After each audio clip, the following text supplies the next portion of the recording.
चला नमस्कार विद्यार्थी मित्रांनो, पुन्हा एकदा तुमचं स्वागत आहे। काल एक विषय पाहिला होता, आजचा दुसरा विषय मुंबई हायकोर्ट भरती 2025 जे की शिपाई पदासाठी भरती निघालेली आहे, जी मेगा भरतीमध्ये त्याच्यात स्टेनोग्राफर, शिपाई ड्रायव्हर आणि बाकीच्या पण पोस्ट आहेत। आज शिपाई पदाची नेमकं कोण फॉर्म भरू शकतं मित्रांनो, जर तुमच्याकडे फक्त 7वी पास असाल तर तुम्ही इथे फॉर्म भरू शकता। ही सुवर्ण संधी, हिला बिलकुल मिस करू नका। आणि याच्यासाठी काय स्टेप, काय प्रोसेस आहे, सगळं तुम्हाला या डिटेल्स व्हिडिओ मध्ये सांगणार आहे मित्रांनो। तर आता इथे 887 टोटल पदे असणार आहेत इथे, ठीक आहे, म्हणजे पदे पण खूप जास्त आहेत। आता कुठे कुठे निघणार आहेत हे पदे? मुंबई हायकोर्ट मध्ये आहेत याच्या 570 जागा, नागपूर खंडपीठात आहेत 115 जागा आणि छत्रपती संभाजीनगर मध्ये आहेत 202 जागा। अशा तब्बल 887 व्हॅकन्सीज आहेत आणि सरकारी जॉब आहे आणि शिक्षण इथे फक्त 7वी पास पाहिजे आणि निवड प्रक्रिया सुद्धा खूप सोपी आहे। आणि याचा पगाराचा स्केल पाहिला तर 7वीच्या मानाने खूप जास्त आहे, जो की आता तुम्ही कुठेही कोणत्याही शहरात स्टेबल राहू शकता। एव्हरेज पगार मित्रांनो तुम्हाला इथे 16,000 एक 52,000 पगार मिळणार आहे, म्हणजे पे स्केल ह्याचा S3 असणार आहे, हे लक्षात असू द्या मित्रांनो। आता इथे बघा, मुंबई हायकोर्ट, नागपूर आणि छत्रपती संभाजीनगर। आता इथे जर तुम्ही दिव्यांग विद्यार्थी मित्र कोणी असेल तर त्यांना विशेष इथे सूट दिलेले आहे। त्याच्यासाठी मित्रांनो मुंबईमध्ये निवड असणार आहे 547 आणि वेटिंग असणार आहे 137। नागपूर साठी असणार आहे 110 ची निवड होणार आहे आणि वेटिंग लिस्ट लागणार आहे 28 ची आणि छत्रपती संभाजीनगरला 194 आणि वेटिंग लिस्ट लागणार आहे 48 ची। जर तुम्ही दिव्यांग असाल तर मित्रांनो इथे तुम्हाला फायदा मिळणार आहे, ठीक आहे।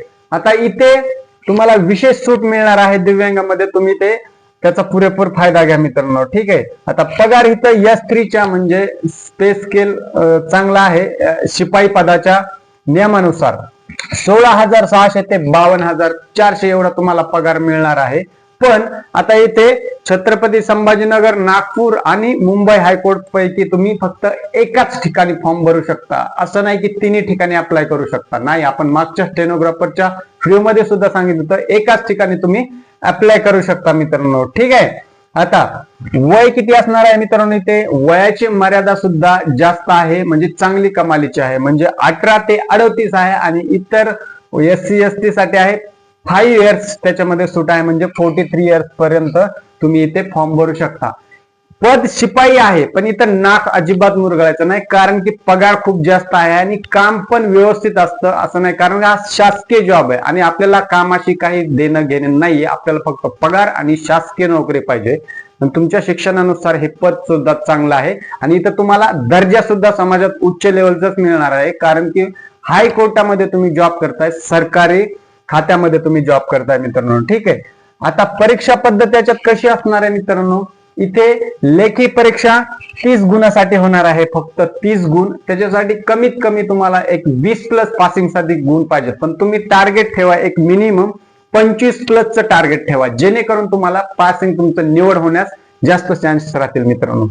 त्याच्यानंतर तुमचं फिजिकल होणार आहे मित्रांनो, ते असणार आहे तुम्हाला फक्त 10 गुणासाठी, म्हणजे लेखी 30, फिजिकल 10 आणि तुमची मुलाखत 10, असे टोटल मिळून फक्त 50 गुण असणार आहेत। 50 पैकी तुम्हाला चांगले मार्क घ्यायचे आहेत, निवड करून घ्यायची आहे। आता इथे मुलाखतीची आवश्यकता जास्त करून तर शिपाई पदासाठी नसायलाच पाहिजे, पण आता ते तसा शासनाने केलेला आहे, तर आपल्याला त्या सुद्धा इंटरव्ह्यूला आपल्याला फेस करावं लागणार आहे, परंतु हा जास्त काही अवघड नसतो आणि इथं MCQ टाइपच क्वेश्चन तुम्हाला लेखी एक्झाम मध्ये सुद्धा विचारले जाणार आहेत। त्याच्यामुळे 50 गुणच आहेत, फक्त 50 गुणापैकीच तुम्हाला एक चांगले गुण घ्यायचे, एक 40+ घेण्याचा प्रयत्न करायचे, जेणेकरून तुमची निवड एकदम व्यवस्थितरित्या होऊ शकते मित्रांनो। आता अर्ज 12/15/25 ते 5/6/2026 या डेट पर्यंत तुम्ही करू शकता आणि अर्जाची फीस असणार आहे 1,000 रुपये, एवढी फीस असणार आहे। जागा खूप मोठ्या प्रमाणात आहेत 887 आणि इथे दुसरं तुम्हाला ज्यावेळेस तुमची निवड होईल मित्रांनो, मग ते मुंबई हायकोर्ट असो किंवा नागपूर खंडपीठात असो किंवा छत्रपती संभाजीनगर खंडपीठामध्ये असो, तुम्हाला कमीत कमी 5 वर्ष इथं कंटिन्युअस ड्युटी करावं लागणार आहे. तुमचा जो सर्व्हिस आहे ते तुम्हाला शासनाला सर 5 वर्ष करावं लागणार आहे. त्याच्यानंतरच तुमची बदली होऊ शकते. त्याच्या अगोदर बदली प्रोसेस याच्यामध्ये होत नाही. म्हणून ज्यावेळेस तुम्ही शिपाई पदासाठी जर फॉर्म भरत असणार किंवा असाल तर इथं तुमच्या बाकीच्या सगळ्या गोष्टी लक्षात घेऊन फॉर्म भरा. मग तुम्ही मुंबईला भरा किंवा नागपूर खंडपीठ किंवा छत्रपती संभाजीनगर. आता तो फॉर्म कुठे भरायचा आणि कोणी भरायचा, कसा भरायचा हे पण आपण तुम्हाला सांगू मित्रांनो. जर तुम्ही मराठवाडा क्षेत्रामध्ये राहत असाल किंवा मराठवाड्यातल्या काही जिल्ह्यामध्ये असाल तर तुम्हाला जवळ असणार आहे मित्रांनो छत्रपती संभाजीनगर, तुम्हाला इथे जवळ असणार आहे. जर तुम्ही नागपूर साइड, नागपूर, बुलढाणा त्या साइडला जर त्या एरियामध्ये तुमचं गाव असेल तर तुम्ही नागपूरला सुद्धा फॉर्म भरू शकता. आणि जर तुम्हाला स्वप्न पूर्ण करायची हौस असेल, मुंबई पाहायची हौस असेल किंवा मुंबईत तुमचं एक ड्रीम जॉब करायचं स्वप्न असेल तर तुम्ही मुंबईला सुद्धा इथे फॉर्म भरू शकता. परंतु आता इथे एक गोष्ट लक्षात ठेवण्यासारखी आहे, मुंबईला सगळ्यात जास्त जागा आहेत 570 मुंबई हायकोर्टमध्ये.